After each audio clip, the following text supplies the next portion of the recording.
Hello बच्चों, तो स्वागत है आपका हमारे चैनल एडू गुरु में। और आज हम लोग प्रश्नावली 1.3 के प्रश्न संख्या 4 को हल करेंगे।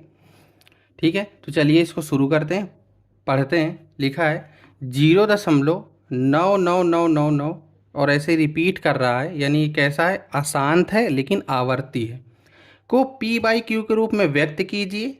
अभी पिछले ही वीडियो हमने देखिए इसके 3 सवाल लगवाए हैं ना। तो आप जानते हैं कि जो शांत दशमलव प्रसार होता है या अशांत आवर्ती दशमलव प्रसार होता है उसको हम पी बाई क्यू के रूप में व्यक्त कर सकते हैं, वो एक परिमेय संख्या होती है। ठीक है, तो पहला काम तो यही कर लीजिए कि इसको व्यक्त करिए। तो देखो, x बराबर इसी को मान लो 0.9999 ये। अब चूंकि एक एक अंक ही रिपीट हो रहा है तो दोनों पक्षों में 10 का गुणा कराने पर जितने अंक हो उतने का ही गुणा, 10 का, अगर 2 अंक होते तो 100 का, 3 अंक होते तो 1000 का, है ना। ऐसे सवाल और समझने के लिए इसके पिछला जो प्रश्न संख्या 3 का हमने वीडियो बनाया उसको आप देख लीजिएगा। दोनों पक्षों में 10 का गुणा कराने पर तो यहाँ हो जाएगा 10x बराबर 9.999 और ऐसे रिपीट करेगा। ये समीकरण 1 है, ये समीकरण 2 है। समीकरण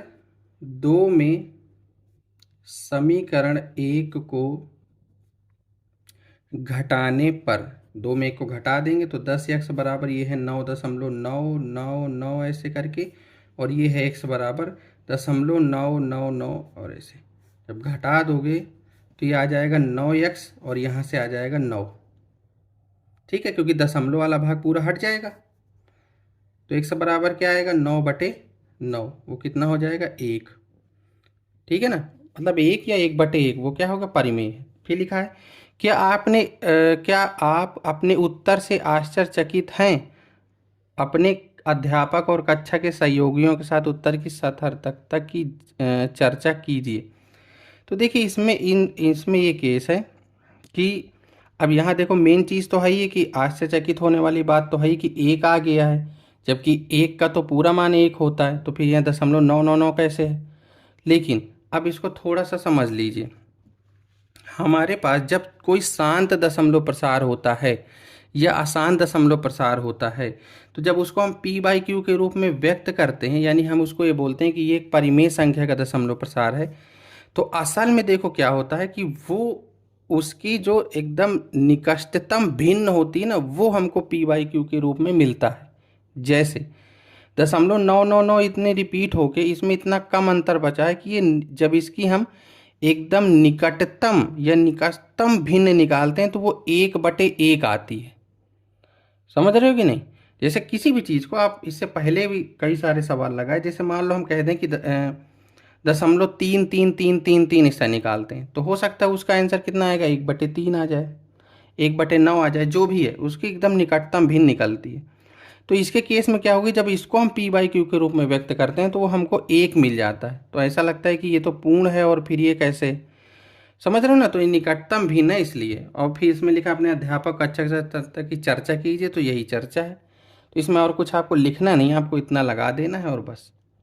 ठीक है ना, आप समझ रहे हैं ना कि ये कैसे, मतलब ये होता है। जैसे किसी भी, अगर आपको कोई भी, इसके पिछले वाले हमने कई सारे सवाल लगवाए, जैसे कोई भी, जैसे आप देख लीजिए, जैसे मान लो हम इसी को ले लें कि 0.001 है और इस पे बार लगा दें, है ना, जो पिछला सवाल था।